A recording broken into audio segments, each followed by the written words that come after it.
Okay, thank you very much, Marieke. Now we've got Enrico and Nino from Whole Urban Regeneration, a non-profit organization that, involving communities, tries to rethink and improve public space. Hi everybody, thanks for the invitation.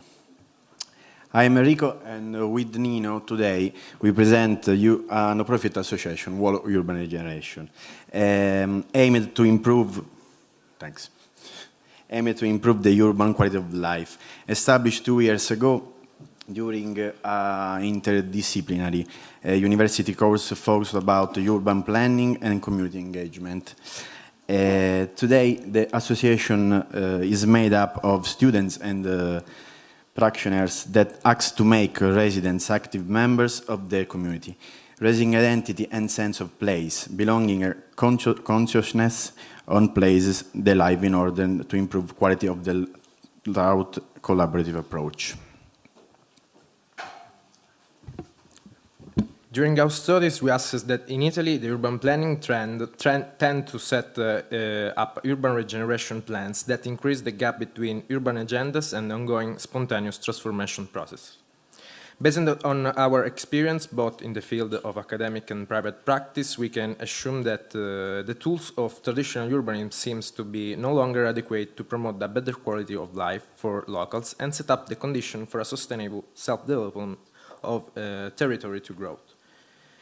In the context of the urban regeneration, we choose to shape our approach trying to define a tool aimed to raise a deep civic consciousness in the resident to engage community in a collaborative design process, helping decision makers and local administration to invest and develop urban areas shaped on citizen needs. The main challenge is in engaging a diverse group of individuals who live and identify themselves in a specific area of the city to set up a dialogue with them and to figure out their needs. Our goal is to consider the city transformation process from the standpoint of the people who are frequently not engaged in a direct dialogue with the public institution. For this reason, we have developed a method defined through experience carried out in our territory. In our practice, the starting point of every project consists of the spatial analysis to collect all the data and useful information to program field of action and research. After that, both technical and community analysis will evolve with the same priority following parallel paths, constantly contaminating each other. Thanks to that, we succeed in such co-design and self-building process during our works. The first example, during the project carried out in Nesima, a Catania neighborhood, an analysis of the neighborhood was made with the students of a school, looking about their perception of the outdoor of the school and the neighborhood. Another project named Orti Insieme, we involved the parent of the students who attend this neighborhood center in San Giovanni Galermo, another periphery neighborhood of Catania. When we set up Wired, locals and anyone passing by could take to the chance and thinking about the common space and their function, interacting with an architectural model of the area, just putting a post-it on it.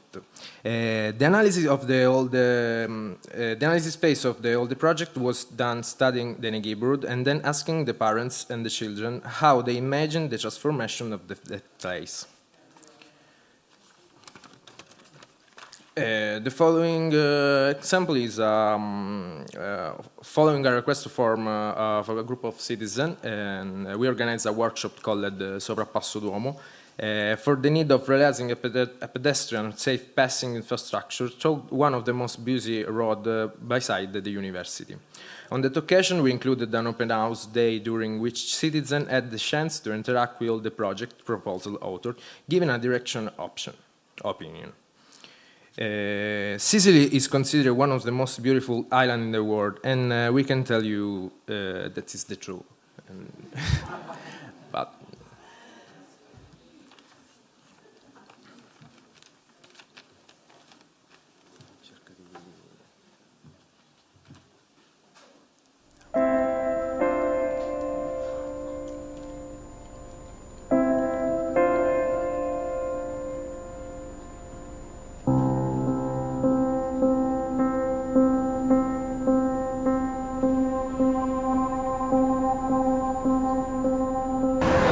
Uno sale qua sopra e potrebbe anche pensare che la natura vince sempre, che è ancora più forte dell'uomo. E invece non è così. In fondo tutte le cose, anche le peggiori, una volta fatte poi si trovano una logica, una giustificazione per il solo fatto di esistere. Fanno ste case schifose con le finestre in alluminio, i muri di mattoni vivi, i balconcini. La gente ci va a abitare, ci mette le tendine, i gerani, la televisione. Dopo un po' tutto fa parte del paesaggio, c'è, esiste. Nessuno si ricorda più di com'era prima. Non ci vuole niente a distruggere la bellezza.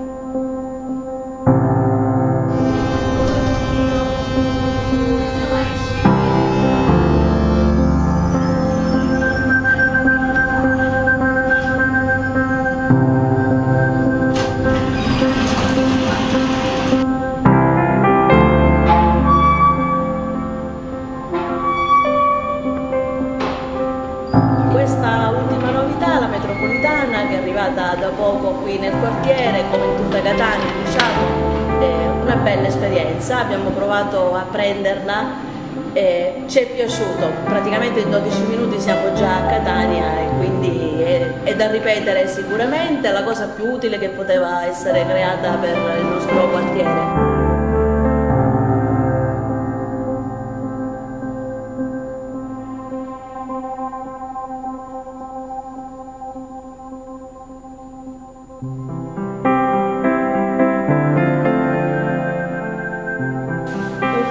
È successo che io ero abituata a prendere caffè cornetto tutte le mattine e sono rimasta spiazzata perché hanno chiuso il bar dove io andavo solitamente, dove mi trovavo bene, mi incontravo col mio gruppo di mamme e di amiche, ci siamo anche sentite un po' spiazzate nelle nostre abitudini.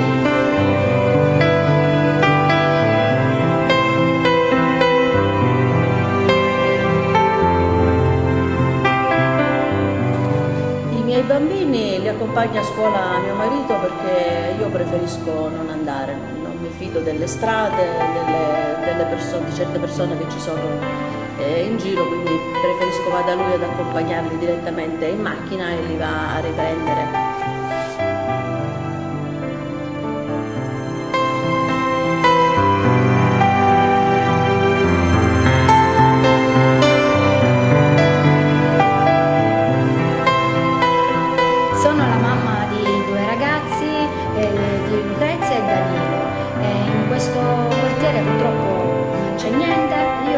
Piacere appunto di portare Danilo a giocare a mini basket come faceva prima e non abbiamo più la possibilità perché non abbiamo dove portarli.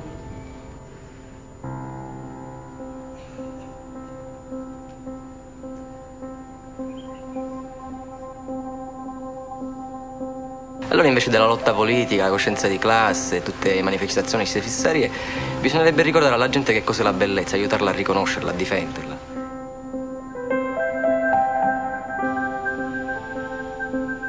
Oltre 1 milione di bambini in Italia vivono in situazioni di povertà. A Catania il punto luce nasce nel 2014 e a oggi ha oltre 270 iscritti. Oltre ai bambini anche le mamme prendono parte alle attività. Grazie anche a questi interventi individualizzati si cerca di colmare un gap e dare così possibilità di speranza, di ricerca e di sperimentazione positiva delle proprie possibilità a tanti ragazzi e tanti bambini. Insieme con i ragazzi universitari di Catania abbiamo fatto un percorso insieme, amiamo il futuro dei nostri ragazzi e anche dei genitori.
Can we really consider Sicily as the best place to choose to set up our life?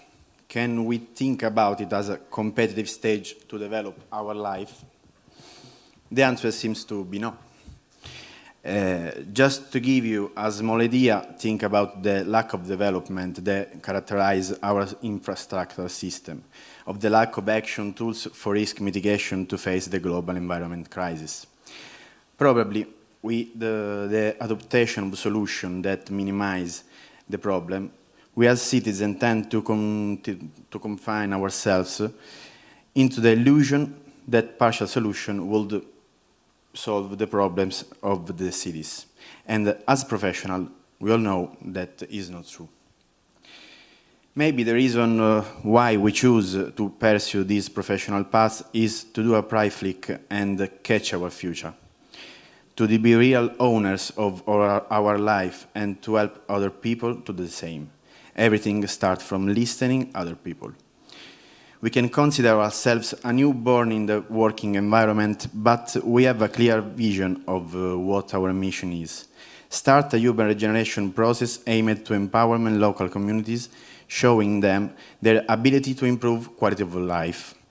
In the examples we showed today, social diversity and put aside in favor of the growth of a conscious community that ask for a solution, that ask for a public attention, that ask for what they deserve, ask to give value to their efforts, because have experimented two small examples what their city could be.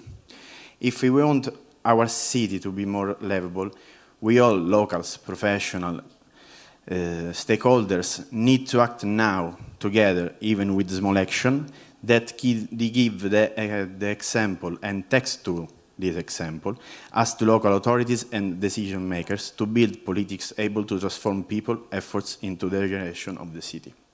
Thanks.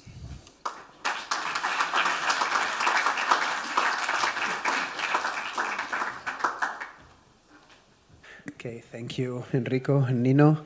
And now, finally, the last talk today is Tinatin Gurgenidze. As I said before, she's the artistic director of the Tbilisi Architecture Biennial, and well, she's going to explain us what they do and what are the goals of this biennial. Okay. Hello, everyone. First of all, thank you very much for inviting me here and for expanding the European borders towards very far east in Georgia. And I have a pleasure to represent Tbilisi Architecture Biennial here, and I will give you a short glimpse of what happened in Tbilisi last year when we organized the first edition of the Tbilisi Architecture Biennial. So, like, our starting point of why we established this kind of organization, why we started discussing the first topic that we addressed, like, it's based in Tbilisi, our city where we come from, like the founders of the biennial. And I will kind of repeat our colleague who was presenting this morning from Bucharest, from the Studio Bazaar, that we face very similar conditions in Tbilisi. We are a post-Soviet city, and the developments that are happening nowadays, it's very much influenced by the collapse of the Soviet Union and the transition period that we still find ourselves after 25 years, and also the conditions that we are working and living. This is temporary conditions that can change from one day to another, like political instability, the social problems. So this is all affecting our cities, our architecture, urban space, the residents. So when, I wanted to show this image of Tbilisi, which illustrates really well what we're trying to say, like this very different styles of architecture from Soviet period to new developments and the exploitation of land, like where no free space is left.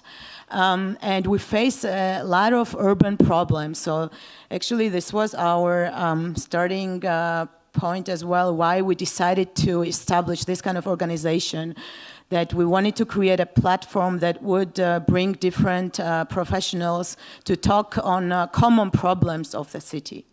So I'm gonna show you what happened.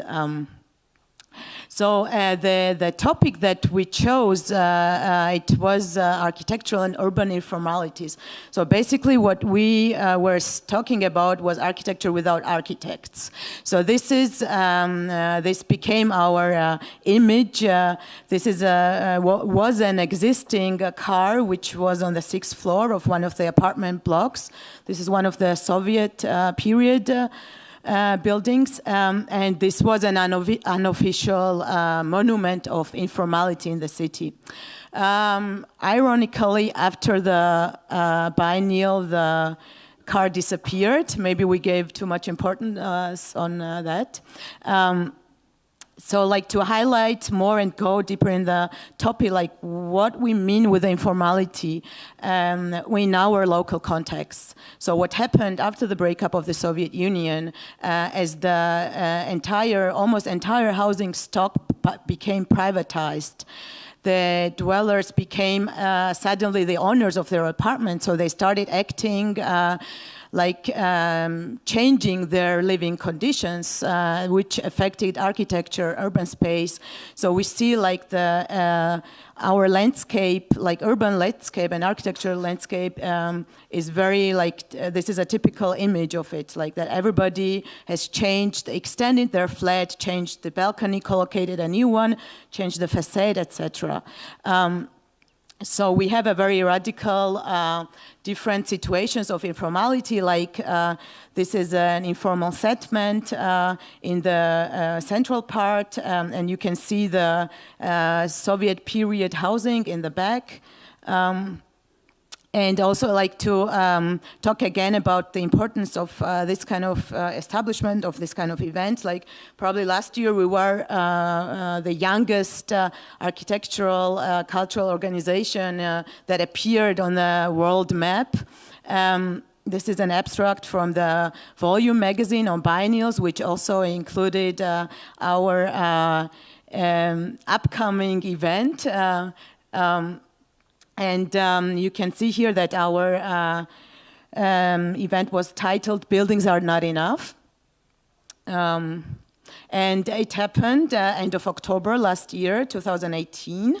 And the very important thing that I have to mention is that we had many supporters that trusted us with this first event, because we haven't organized this before, and our huge supporter was Creative Europe that made this possible, this whole event. And also like we gained 4 different partners within Europe who collaborated inside the project. So the whole event was not organized in the central part of the city, but our deliberate decision was to decentralize this first cultural event that happened in an independent Georgia. So we organized it in a far peripheral neighborhood from the Soviet times, a micro-district called Gdani. So this is a district from the 70s. It was built on an empty territory, as most of the districts of the similar kind. It counts over 140,000 inhabitants. It is consisted of 8 different neighborhoods, and it's divided with an infrastructural axis in the middle. And this was this axis where we found the locations to make different activities and organize the festival. We have chosen different locations, some private, some public buildings, some patios inside the building, inside the neighborhood. Like afterwards, I will show you the video where you can see the whole event, what happened. And I chose to show you only one slide from the whole event, a part of the video, because like the most frequently asked question that we receive, yeah, you organized this event in this neighborhood, you intervened in the lives of the neighbors. Did you manage to have the connection with them? How did you involve the residents? So I always try to tell this little but very important story, in my opinion, about one garage owner whose garage was represented during the biennial as a huge wallpaper in the indoor exhibition space, and also his garage was an exhibition space where a Berlin-based artist intervened and made an installation. So the owner got very excited about this fact, so he came to visit the biennial with his family, neighbors. He helped with dismantling the exhibition, and he took the wallpaper with him. This kind of a small story makes me feel that we managed to get connected somehow with the neighbors as well. So I wanted to mention briefly, because next year we will have again a new edition of the biennial, and how we also developed the topic of the next edition is with our experience with the first event and aftermath period. So we will be discussing spaces in common, which is very difficult in our local context to understand what we actually have in common and what spaces are there. And we would like to discover these spaces, activate these spaces. And yes, thank you for now, but I will show 2 more videos. So can you play the first?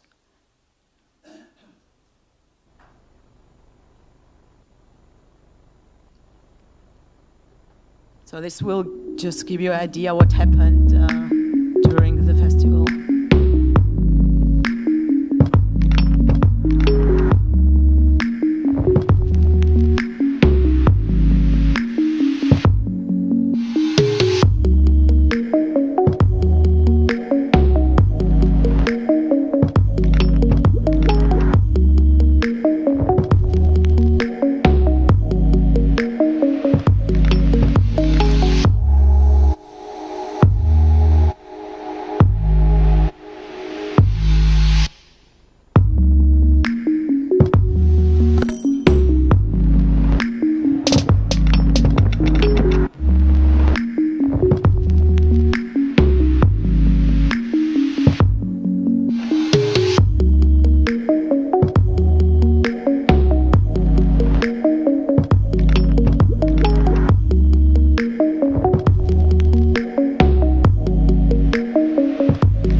Yes, so please, the second video.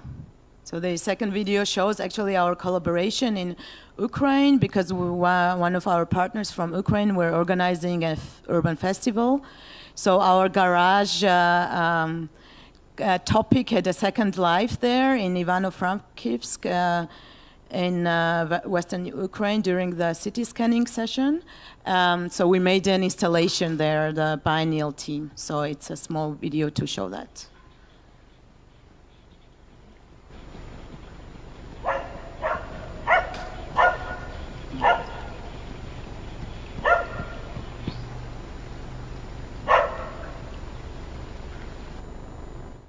So thank you very much.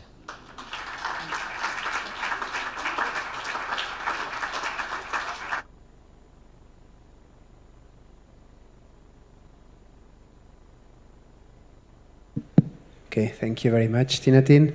So we still have a little bit more than 20 minutes to discuss about all the issues that appeared during these last 4 lectures. But I will start asking, not myself, but someone taking a question that someone wrote through the streaming system, okay? And the question is, where was that? Yeah, this is for all of you, okay? What were the main problems you had to face when you started working as an architect? The main ones. Should I start?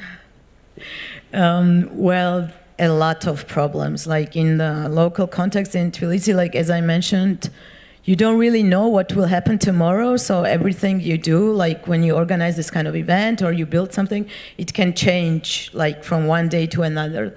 So it's like you kind of have to be very flexible to adapt to the situation, because like our political, social situation is very unstable. So like during the biennial, we had to change several locations because suddenly there were elections and we could not use this building, or the municipality decided to make a park, but very suddenly, like, so yeah, I think like to adapt to the reality on everyday basis, that was our main challenge. Like,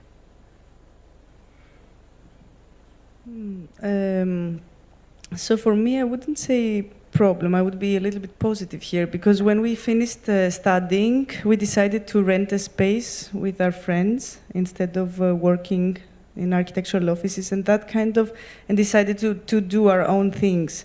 And that brought a lot of people there, and it started to, I mean, in Athens, you know, the situation, again, it's not so easy, and it was never so easy, but that was also the suggestion that I had for my students in Munich, but in general, that people that are in groups that work very well should just go on, continue doing that, and study more years also, as it was said, but also like try to do your own things, and then that brings, and the larger group you are, the more things come. So I would say, yeah, community of young architects, when they meet together, then there is a wider network that comes to that. So it's a more positive, not problem. The main challenge for us is the community engagement, because it's the real problem for do our works with the people, because no one do this in Catania, or do in a different way, and we try to figure out what problem we have with the people and how to resolve it.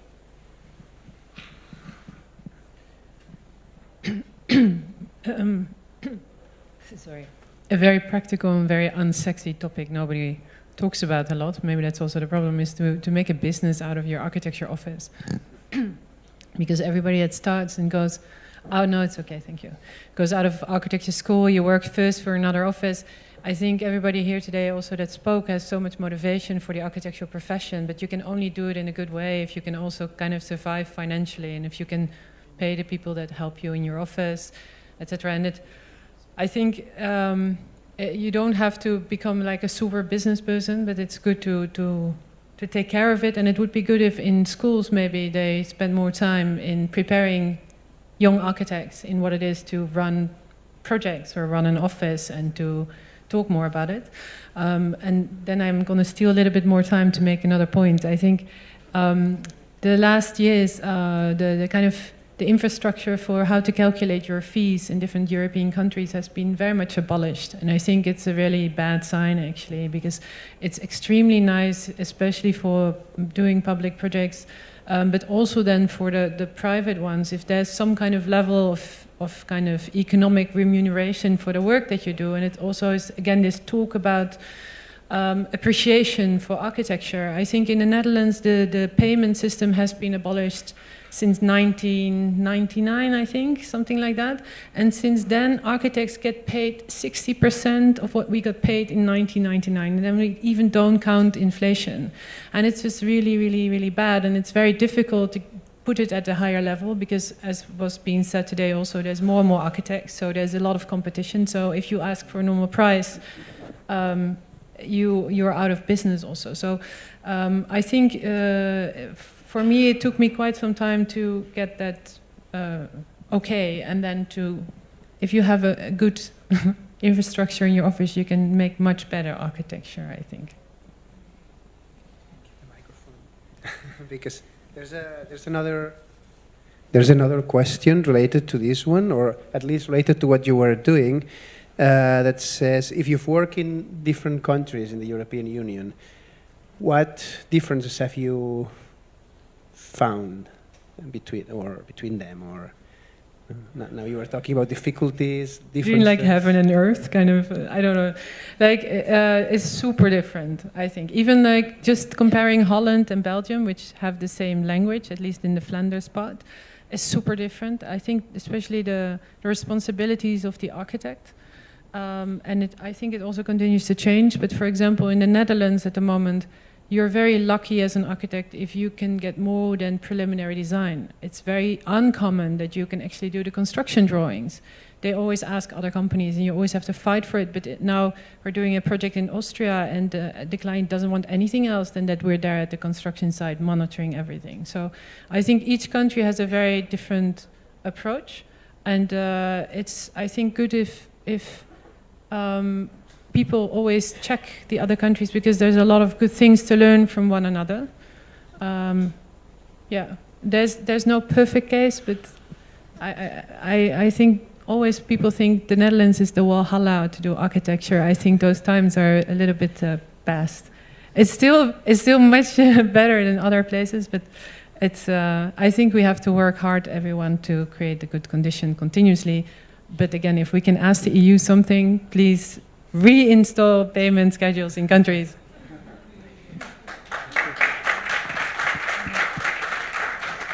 You want to say? No, I just, it came to my mind, there is an amazing initiative in the Venice Biennale that I cannot remember now what they're called, unfortunately, but what they do is they collect all the material after the Biennale is over, and they give it to the pavilions that have less money.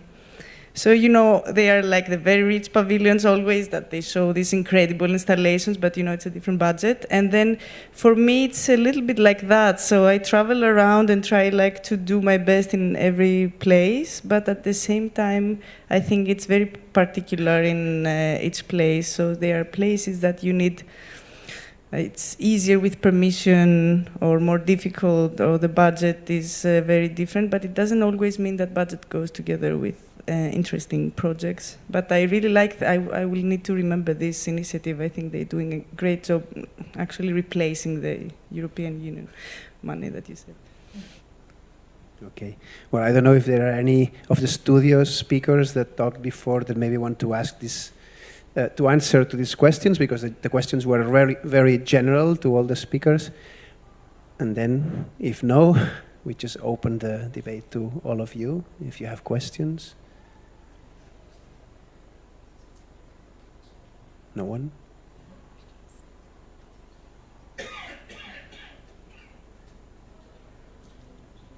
No? Okay.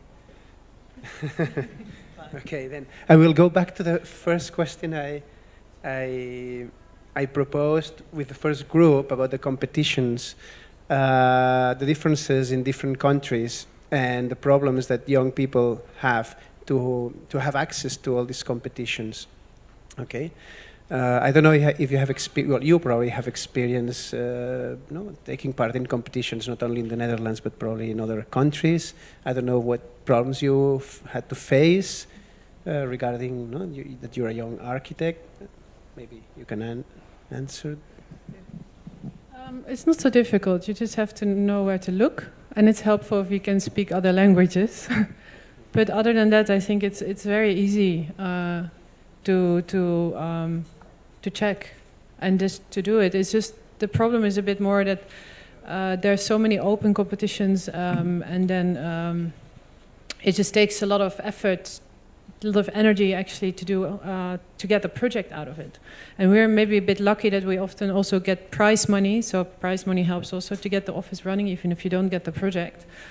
But it would be good if the competitions would be more open for younger architects that did not realize, like, for example, there's sometimes competitions that you are asked to design a school, but then you can only enter if you have designed 5 schools in the last 3 years, which like already in Holland there's like only 2 companies that can do that.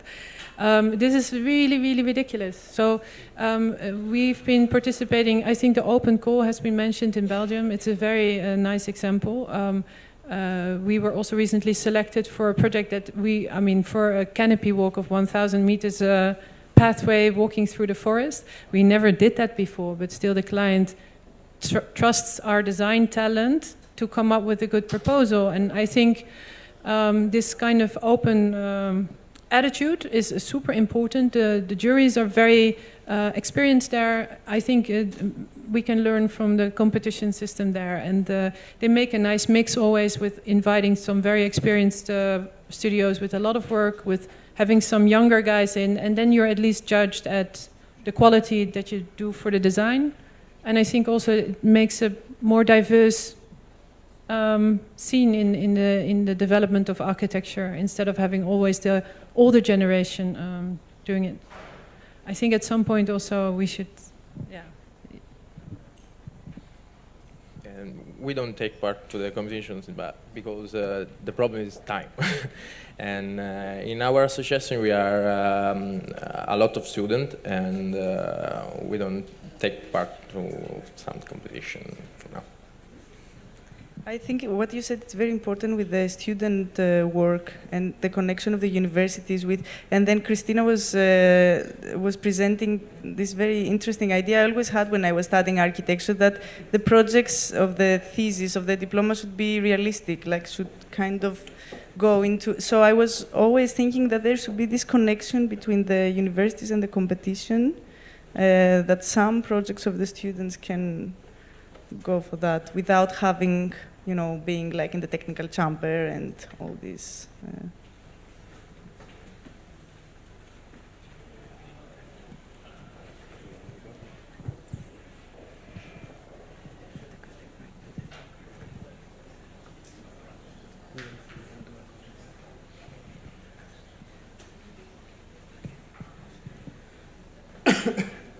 Okay, I've got a question for you, in fact.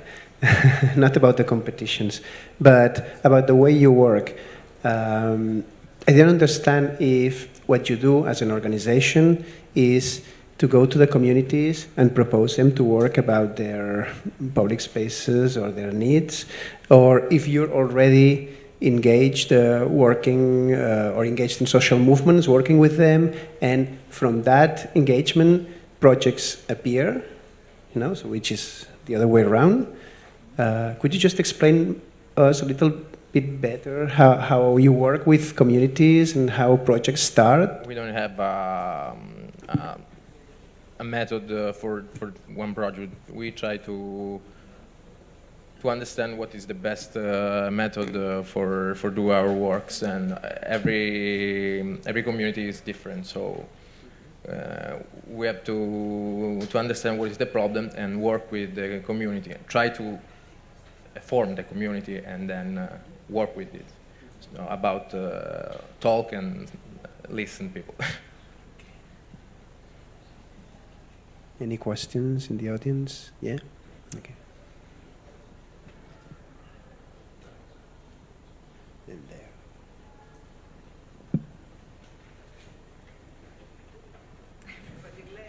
Do you want mine?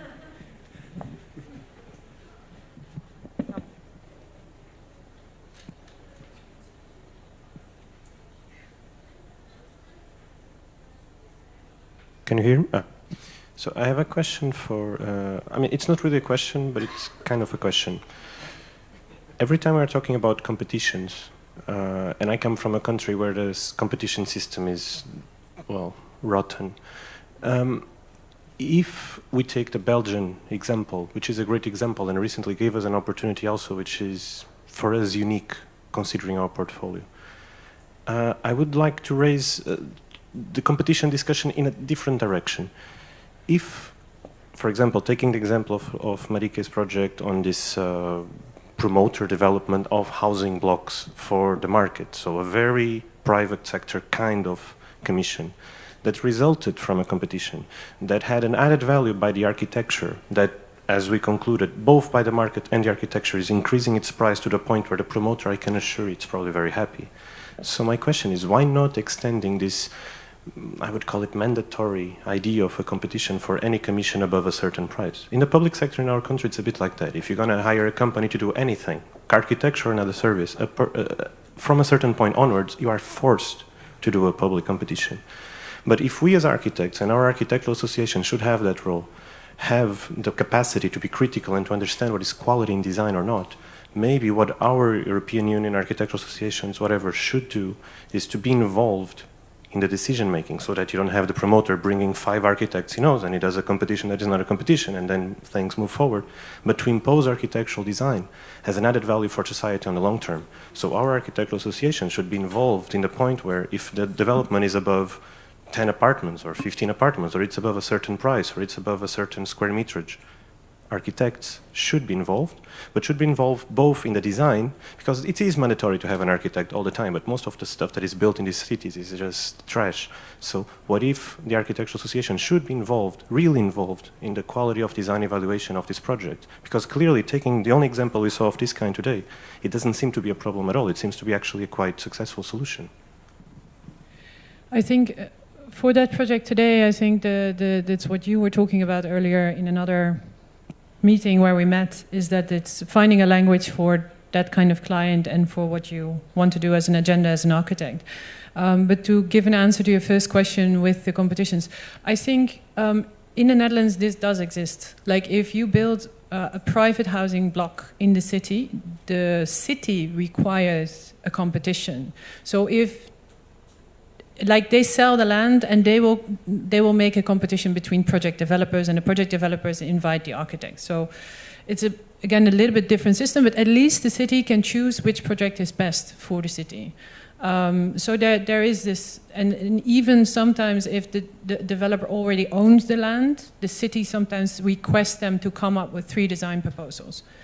But it's like a money exchange thing, too complicated to explain now. But I think the EU can do many things and recommendations, but I think also cities can take a lead in this. And I think I really appreciate it in the Netherlands. They also have this called Welstand, which is called Beautification Committee. Every project needs to pass a board of architects, and they judge it if the quality is good enough for the city, for the project to get built. So there's a lot of control systems in place, which is quite nice. And usually these committees are very much on the side of the architect, actually.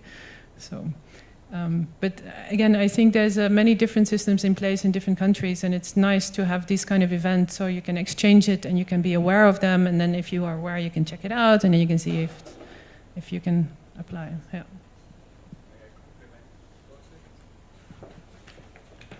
Just to complement to your question, actually, the European Association has not much say in this respect, as we are only able to influence, let's say, the procurement legislation, which is a legislation. So this concerns the public commissions, and we can, of course, also try to express our recommendations, etc., for the private sector, but we have no direct say on that. I think the major work is always, what we can do, in my view, is that we can elaborate toolboxes of arguments, like declarations mostly. I see declarations, also political or cultural declarations, I see like toolboxes of arguments, which are experienced arguments because they are condensed by many people and condensated, and they can be used then on the local level, because on the local level things are simply happening what concerns building. And just to give another example, in my city, it was already mentioned several times today, funny-wise, it's Innsbruck. And we have since 15 years, the city has the very clear rule, even if a private investor on his own private land is developing a project and he wants to have a bigger volume as the regulating plan is allowing, and therefore these plans are pretty low, then he is obliged to have a competition. And even better, after the competition is done, and this is always invited, of course, so it's just, let's say, depending the size, 6 to 10. This was achieved, of course, by the local activities of us, I may say so, and it's quite successful, because at the end of, also the investors are happy, because they then understand, even if they are reluctant at the beginning, that they get better quality at the end. And the great thing of that is also that there is made and established a contract between the city, the investor, and the winning architect. And this contract is written in what I call in Germany Grundbuch. I don't know what it is. This is the official document where you read the ownership of land. And so the investor is bound to this very project. It's not only, and part of this contract is not only the winning project, it's a precise development of the winning project, including the pretty detailed description of what has to be built. And this brings the architects in a pretty strong position. I had one such a thing, and of course the investor started to negotiate with me about the fee. And we then had a certain break of 3 weeks, and then he came back because he understood that there is no escape. So just an example. Thank you. Okay, there was another question before there, and then...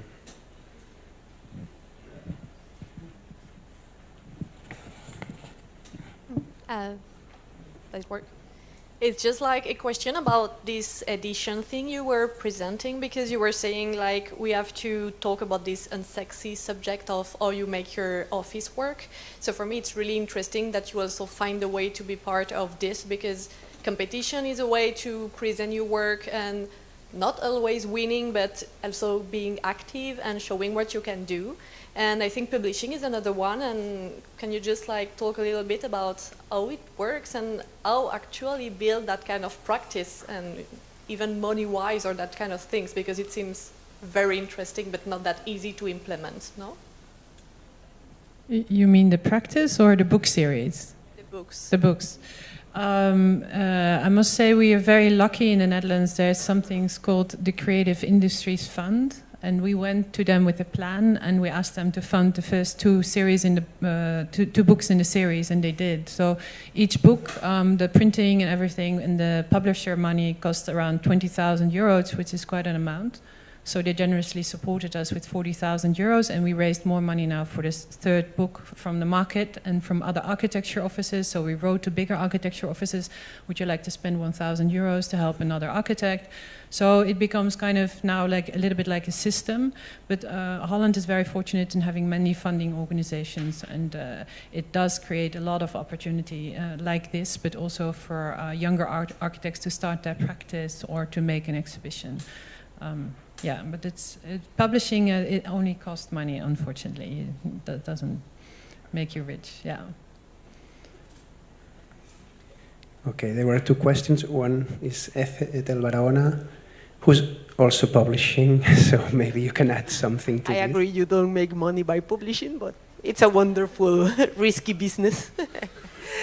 No, I want to go back or to make a side step in the relationship between practices and competitions, but to take advantage of the composition of the panel, and to talk a little bit about the relationship between young practices and architectural events, because we have a biennale here. And so it's not only competitions, but how these kind of events are, or perhaps not, that's my question, able to transform the architectural discourse or have an impact perhaps in the way that competitions are managed, or in the local communities, or for example, it's an open question to everybody. For the practitioners, if you have participated in any or many of these events, but also for Tinatin, how you engage not only with the local community, but with the architectural associations and all the most traditional architectural community in Tbilisi or beyond. So. Well, we actually made an open call where we had mostly international participants, and it was quite interesting the result that we received afterwards.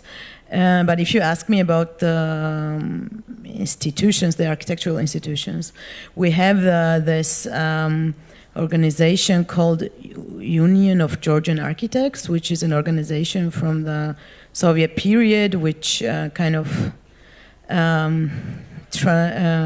transformed. No, it didn't transform, but like they still exist. And I mean, to tell you the truth, there is no way of working with them together in order to organize something like this. Like, that's why we chose to be very independent from the first point, because this organization doesn't really do anything. Like, we made our colleague did an investigation, and they found out they just own properties of a lot of 900,000 euros or something. So they're kind of, one might say, loudly mafiosi. So, like, what should we do with them? I mean, we're open to. I mean, we like talked with them, and they kind of like offered us to make videos of the panels, and they did. I mean, we don't close our doors to anybody. I mean, we had support from the municipality, from other state organization. So, but it's like, yeah, it's not so easy. Which also, I have to like come back to your question, doesn't make it more difficult. It makes also it more interesting, the working process. But it's just different. But yeah.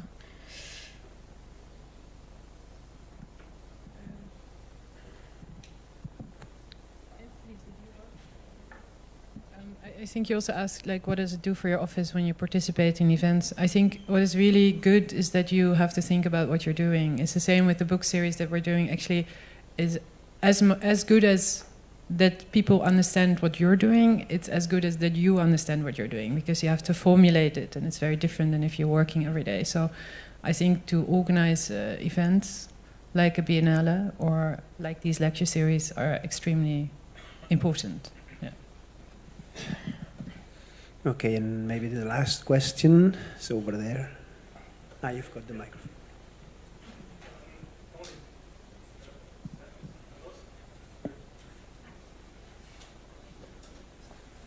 Okay, now, only 2 comments. One to the last things you said about the time and what does it bring to come to events or to do something else outside the office. And I think this is one of the indicators of the relevance sometimes that our work is seen through others' eyes.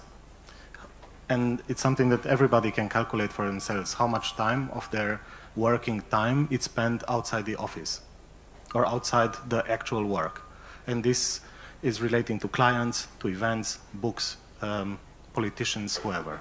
This is one thing. And the other, to complete the answer to your comment, to our Portuguese colleague from Fala about the quality. This is actually one of the most difficult questions we face. How to achieve quality and how to relate and how to explain quality, how we understand it compared to others, like starting with the European Commission or other institutions who demand always hard facts, indicators for quality. And with this, AC is working currently on 2 studies, one on quality of architecture, the other on value, to try to tackle this question as logical as we can, to present it. And then I would like to add to it, how do you judge projects with quality? 2 other instruments that perhaps you are facing already with. One of them are the design panels, these committees, however they are called in your cities or countries. The design panels play sometimes quite an important role, and it's one factor of influence. And the other one are mostly national, but sometimes regions have it, or even cities, are architectural policies. Not every country has it, but some countries do. And I recommend you to visit our website, where in a section you can see each country in Europe that has an architectural policy and what does it bring. And with this, sorry to mention it again, these yellow books that you have seen, they are about architectural policies and what do they do for the quality. And they are not only seen by architects and politicians, but also by other parties. So these are all instruments that we have to know and to influence a little bit better, because otherwise we come back to the difficulties we have seen today, the whole day. It helps us a lot. Thanks.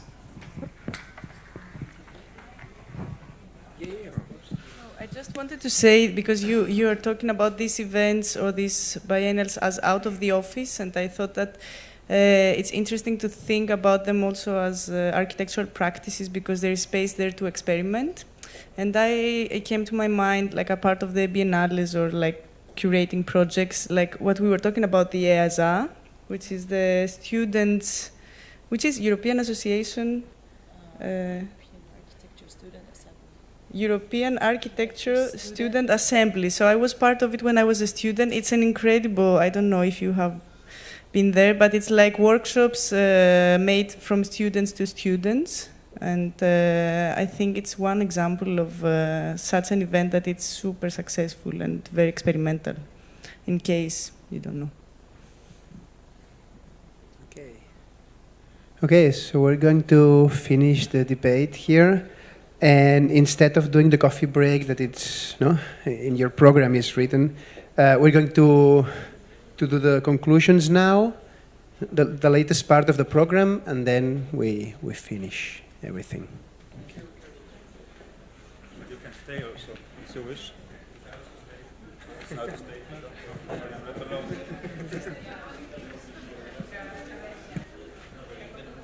alone. No coffee break. I repeat what so please don't run away. It's not taking much time anymore. I just want to present. We have, like we always did in the last conferences, we have prepared a statement that we have a kind of a concluding outcome. It was made so that we have sent to all our contributors, our speakers, some questions and asked them for remarks and views, and we got a lot of very interesting answers. And we then did not much more else than quoting, picking up quotes and putting them in an order and having an extra summarizing sentence. Pierre has done again. He sits there in front with the computer, wonderful work. And I just...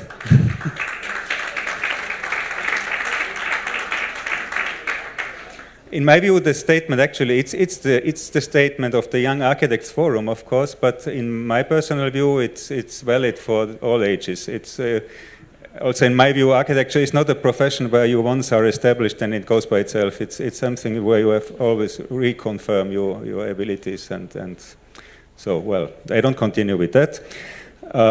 The chapters are, I like it very much. Le titre, c'est l'architecture est par essence un acte politique. It was from our French colleague, and I proposed not to translate it because it's a very French expression, and I like it a lot because that is behind everything. Then we have a chapter, democracy, participation, and bottom-up approaches, putting people at the heart of the architectural approach, which I think is very important. It came in very many contributions.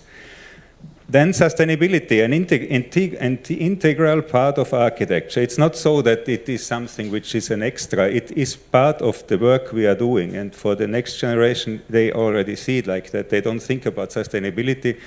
This is just what they do. It would be like to add to Mr. Vitruvius's functionality, stability, beauty, simply a fourth one, which is sustainability, but an integral part of all the other ones before. Then we have a chapter about... We have got all you get it now, there's a dissemination happening. Transition from school to work. It tackles a bit the problem of schools and the output of the schools facing complex regulatory frameworks and business environments.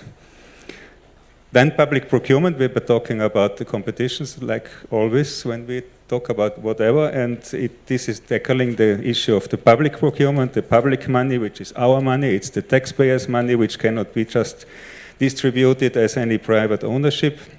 Then the recognition of architecture and the role of architects in society, and finally the expectations from the European Union. This is the statement, and if you like it, you acclimate.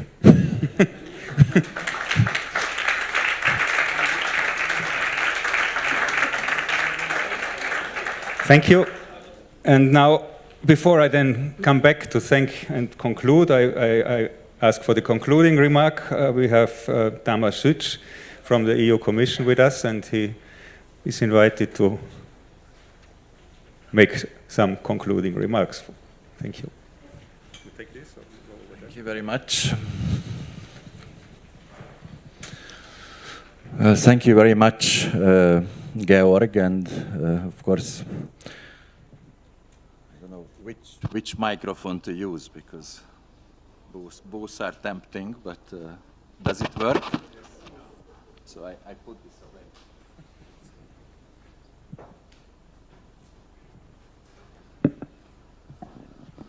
So thank you for the invitation, and I'm in a bit of a uncomfortable position because the sun is shining outside. It's Saturday.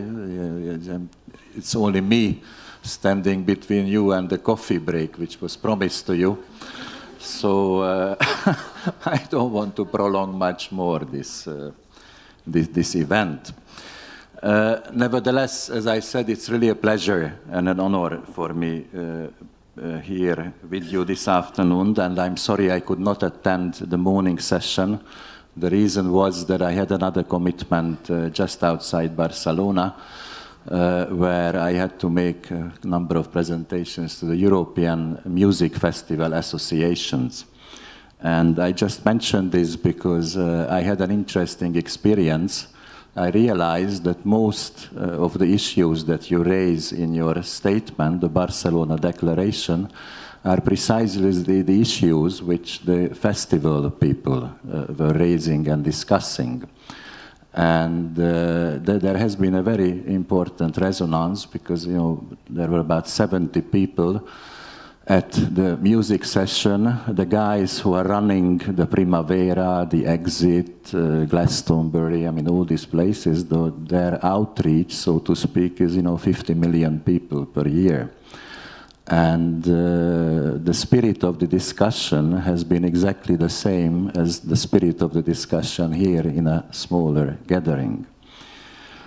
So I would like to thank, of course, the Architects' Council organizing this forum, and I'm very glad to see that the Creative Europe funding made this event possible. 10 days ago, I was in Helsinki to discuss with our member states the role of architecture for the common good. And the debate on the role of architecture and the contribution of architects to society is not new, but it has clearly gained an increased importance over the last few years. Now, why is that? Europe, and the third, is faced with major challenges, globalization and its side effects. Climate change, increasing inequalities, populism. There is an urgency to tackle those challenges and to recompose the social fabric of our communities. What is the role of architects, and especially what is the role, the position of young architects in all this? Some of you might feel overwhelmed by the increasing pressure of the property development market and the standardization process. But many more seem to have realized that quality architecture is more needed than ever, and that your creativity and mediating role can make a difference and contribute to a better world. To make this possible, public authorities at all levels need to create the proper conditions and an enabling environment. And this is exactly what we are trying to do at the EU level, of course, within the remit of our competencies. Let me therefore present you a number of initiatives we have already developed to support quality architecture and new talents. As you know, our main tool to promote architectural quality in Europe has so far been the EU Mies Award. This prize was launched in 1988 by the Mies van der Rohe Foundation, and the European Commission started to support it directly 18 years ago in 2001. Our objective remains to highlight and promote European excellence and innovation in architecture, as well as its contribution to society and the sustainable development of our continent. In 2001, when we started to support this prize, a new category was also added for emerging architect to reward the work of younger professionals starting out on their careers. This was a first step to highlight new talents in architecture. Since 1988, 26 buildings were overall constructed in Europe, and designed basically by European architects Since 1988, 26 buildings were constructed in Europe and designed by European architects, which were avoided. Until 2017, most of these winners were cultural infrastructures, museums, opera houses, concert halls. But recently, the focus has changed. The winning projects of 2017 and 2019 are indeed quite different. Let me mention them very briefly. In 2007, the winner in the Netherlands was a refurbishment of a housing block in the outskirts of Amsterdam, and the emerging prize went to a construction of 5 social units in Brussels. In 2019, the winner was the transformation of more than 500 dwellings in Bordeaux, and the emerging prize went for the addition of a canteen to a rural school in France. Now, these winners remind us that the collective housing and peripheral zones also deserve quality architecture, and their works prove that this basically is achievable even with limited means. This is a very important message for the European prize.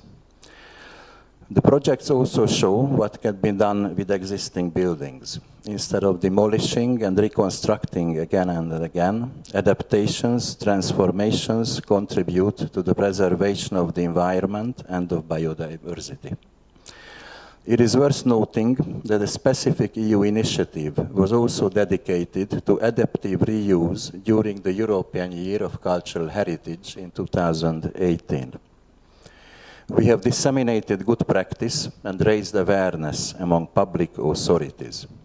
We are now about to launch a peer learning scheme for cultural heritage for cities and regions with a focus on adaptive reuse, quality principles, and participatory governance. In 2016, we went one step further and started to support specifically new talents. And I just have to repeat that I was very happy to assist the launch of the third call in this regard this afternoon, just 1 hour ago. Now, why is the European Commission involved in such awards? Basically, we have 4 reasons to do that. We are implementing the EU cultural policy with member states. The EU is not just about the economy or the single market. It is also, I should say, above all, about a cultural project. In whatever we do, we have 2 main objectives. We promote European cultural diversity, and we support the competitiveness of a European cultural and creative sectors. So the first reason is cultural. The second reason is about preserving and promoting a high-quality built environment. There is an increasing attention to the way the European environment is shaped by human activities and interventions. Our cities are a splendid capital accumulated by the previous generations, but in the last decades, this capital has often been damaged by poor architecture, short-term profit-driven operations, and an unsustainable consumption of natural spaces. The Davos Declaration, which was adopted last year, helped basically to put the culture back at the heart of the built environment and called for an integrated and people-centered approach. This is a good example where the EU can complement and support what member states and regional and local authorities are doing. The third reason is heritage. You are surely aware that 2018 was the European Year of Cultural Heritage, and this gave us the opportunity to highlight the value of heritage, not just as a legacy from the past, but also as a resource for the future. Of course, the challenge here is to ensure harmony and dialogue between contemporary creation and historic environments. The densification of cities is unavoidable, but should also be organized through the smart restoration and adaptive reuse of old buildings, as well as the participatory governance of heritage sites. And finally, the fourth reason is use. Europe is aging while facing new and global challenges. And the YTAA was also launched to support the entry of a new generation of creative architects to tackle all these challenges. We have just heard about the young architects' perspectives in the final statement of the conference. I fully understand these concerns, and the European Commission is of course ready to support you to help to address these. Of course, the cultural competencies of the EU are limited, so several Commission services will need to be involved in such an exercise. Architecture is indeed at the crossroads of many issues and policies: social inclusion, local and regional development, energy efficiency, circular economy, to name just a few.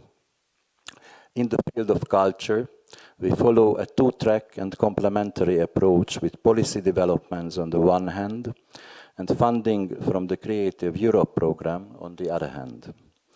At policy level, the spirit of the Davos Declaration has been reflected in the new European Agenda for Culture, which was adopted last year by the European Commission and is our main policy framework.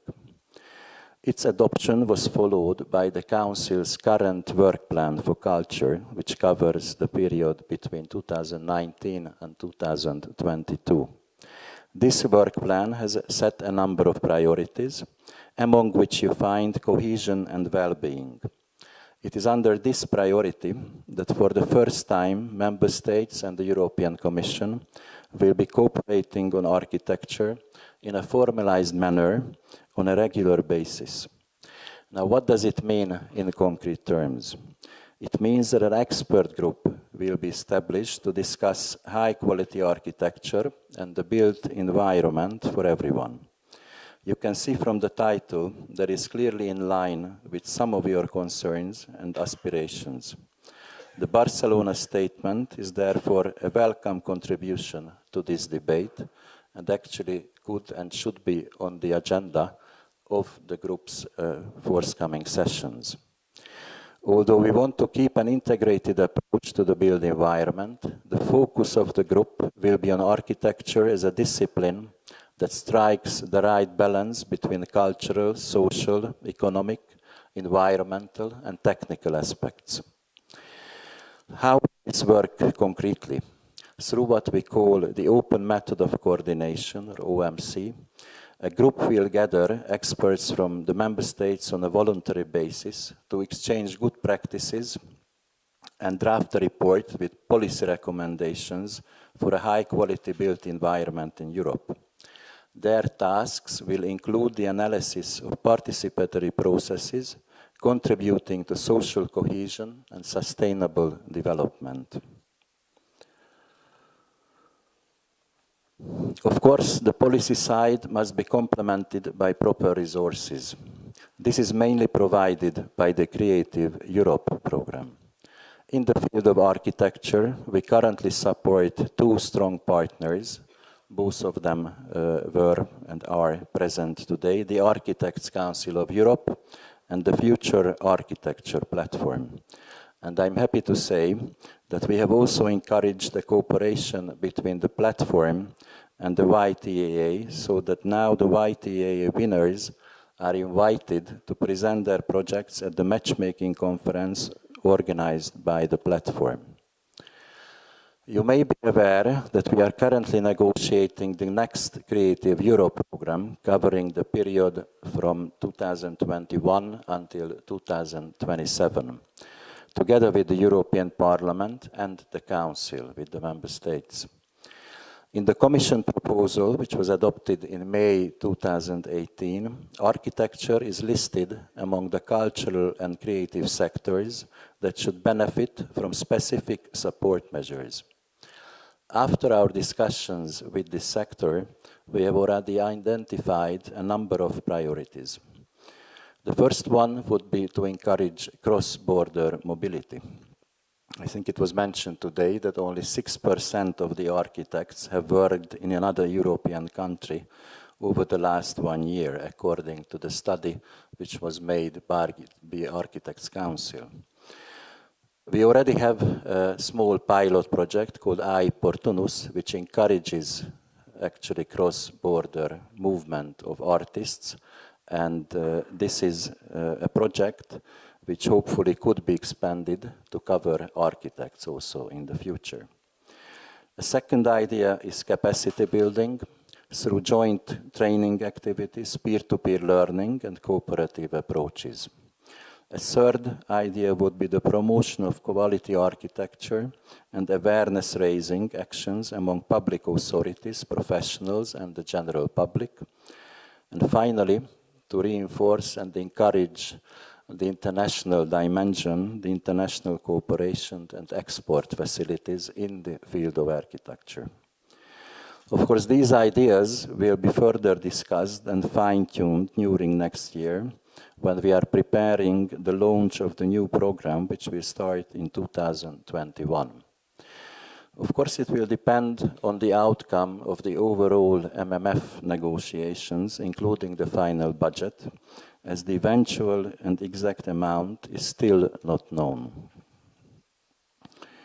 Until recently, as I already mentioned, the EU Mies Award was our main tool to promote architectural quality in Europe.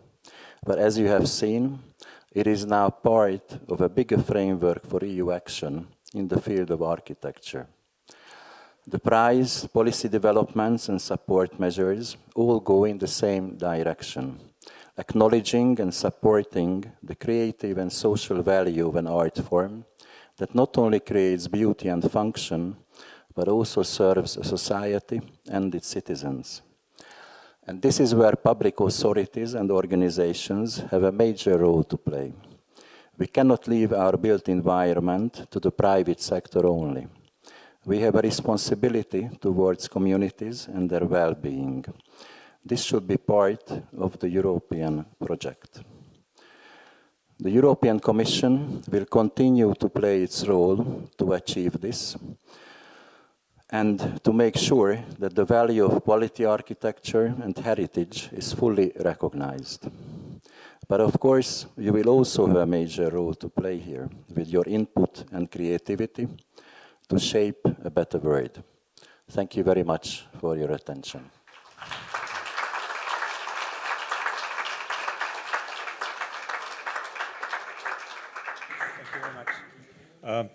It's up to me now to really conclude in a way technically, and I have to thank a lot of people.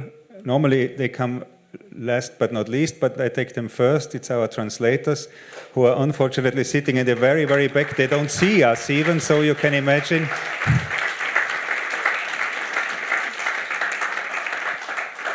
They even had a harder job because sometimes it helps a bit to see our gestures, and if you only hear and don't know who speaks, it's really a job. First of all, otherwise, it's Creative Europe I want to thank to make this thing possible, this event possible. I want to thank Damas Sütsch for coming. I want to thank the Spanish colleagues, the Colegio of Spain, the Colegio of Catalonia, and again, Kim Costa, who helped us a lot, not only technically, all of finding speakers, contributions, etc. I want to thank the ACE program team, Dubravko, Eugen, and Paula. I want to thank the ACE office for organizing, the communication team, especially Pierre, Caroline, and Julie. That's it. Thank you. And I want to thank you.